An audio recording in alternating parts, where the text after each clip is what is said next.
Heart.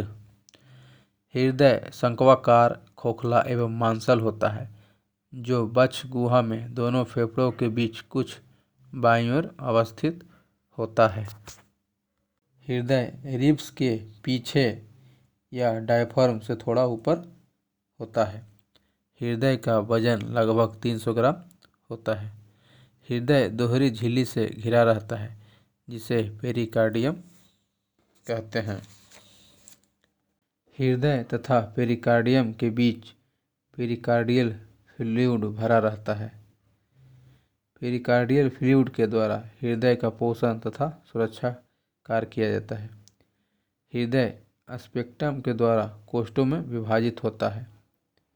ऊपर वाले कोष्ठ को अलिंद यानी ऑरिकल तथा नीचे वाले कोष्ठ को निलय यानी वेंट्रिकल कहा जाता है। ऑरिकल का निर्माण पतली तथा कमजोर मांसपेशियों के द्वारा होता है, क्योंकि इसमें रक्त आकर जमा होता है। वेंट्रिकल का निर्माण मोटी तथा मजबूत मांसपेशियों द्वारा होता है, क्योंकि वेंट्रिकल में अत्यधिक दबाव उत्पन्न किया जाता है। ऑरिकल तथा वेंट्रिकल स्पेक्ट्रम के द्वारा राइट तथा लेफ्ट दो चैम्बर में विभाजित होता है। राइट ऑरिकल तथा राइट वेंट्रिकल में रक्त के बहाव के लिए कपाट यानी वेल पाए जाते हैं। इसी प्रकार लेफ्ट ऑरिकल तथा लेफ्ट वेंट्रिकल के बीच भी कपाट पाए जाते हैं। दायां अलिंद तथा निलय यानी ऑरिकल और वेंट्रिकल के बीच त्रिनली कपाट यानी ट्राइकस्पिड वेल पाया जाता है। बायां यानी लेफ्ट ऑरिकल तथा लेफ्ट वेंट्रिकल के बीच द्विनली कपाट बाइकस्पिड वेल्व होता है। लेफ्ट वेंट्रिकल एवं महाधमनी के बीच अर्धचंद्राकार कपाट पाया जाता है। राइट वेंट्रिकल और फुफ्फुस धमनी के बीच 3 अर्धचंद्राकार कपाट होता है। हृदय रक्त को गति देने का कार्य करता है, इसलिए हृदय को पंपिंग ऑर्गन भी कहा जाता है। हृदय के दाहिने भाग में अशुद्ध रक्त तथा बाएं भाग में शुद्ध रक्त रहता है। मनुष्य के हृदय में कोष्ठों की संख्या 4 होती है।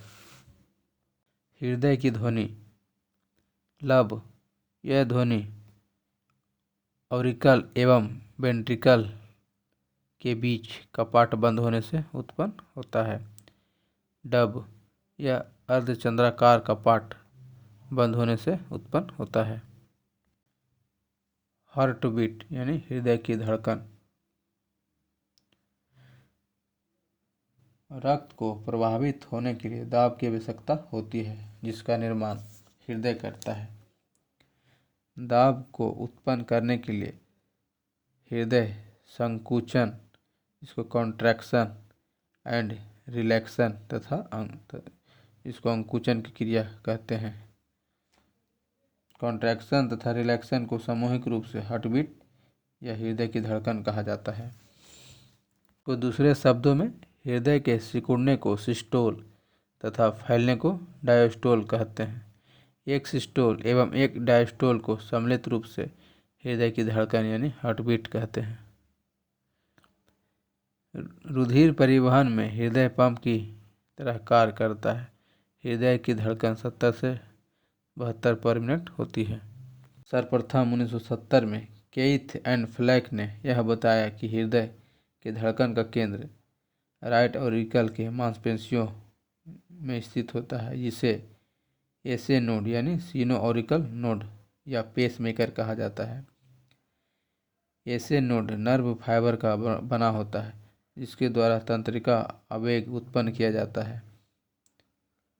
एसे नोड से नर्व इम्पल्स एवी नोड यानी ऑरिकल वेंट्रिकल नोड में पहुंचता है, जहां से आवेग को पूरे हृदय तक पहुंचाया जाता है। हार्ट बीट की उत्पत्ति के आधार पर हृदय 2 प्रकार के होता है। न्यूरोजेनिक हार्ट, वैसा हृदय जिसमें हार्ट बीट की उत्पत्ति का केंद्र मस्तिष्क होता है उसे न्यूरोजेनिक हार्ट कहा जाता है। इस प्रकार के हृदय में प्राणी के सिर को काट देने पर तुरंत धड़कन बंद हो जाती है। एग्जाम्पल में कशेरुकी वर्टिब्रेट को छोड़कर अन्य सभी प्राणी के हृदय। एग्जाम्पल तिलचट्टा, केचुआ, जोंक, मछली इत्यादि। कशेरुकी में न्यूरोजेनिक हार्ट नहीं होता। मायोजेनिक हार्ट वैसा हृदय जिसमें धड़कन का केंद्र हृदय की मांसपेशियों में स्थित होता है उसे मायोजेनिक हार्ट कहा जाता है। इस प्रकार का हृदय मनुष्य, पशु, पक्षी इत्यादि में होता है। इस प्रकार के हृदय में प्राणी के सिर को काट देने पर हृदय कुछ देर तक धड़कता रहता है, जैसे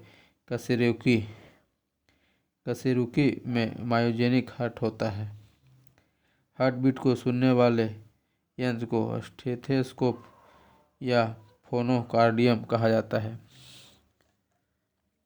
हार्ट को एक हार्ट बीट पूरा करने में 0.8 सेकेंड लगता है, जिसे ऑरिकल के संकुचन होने में 0.15 सेकेंड और वेंट्रिकल के संकुचन होने में 0.30 सेकेंड तथा हृदय को पूरे अंकुचित होने में 0.40 सेकेंड लगता है। Rate of heart beat. बड़े प्राणियों की हार्ट बीट की अवधि कम होती है, जैसे नवजात शिशुओं की हार्ट बीट 110 पर मिनट होता है। हार्ट बीट की दर शरीर का डर, क्रोध, उत्तेजना तथा तापमान के कारण बढ़ता है। शरीर का टेम्परेचर 1 डिग्री सेल्सियस बढ़ाने पर हार्ट बीट की संख्या में 10 पर मिनट की वृद्धि हो जाती है।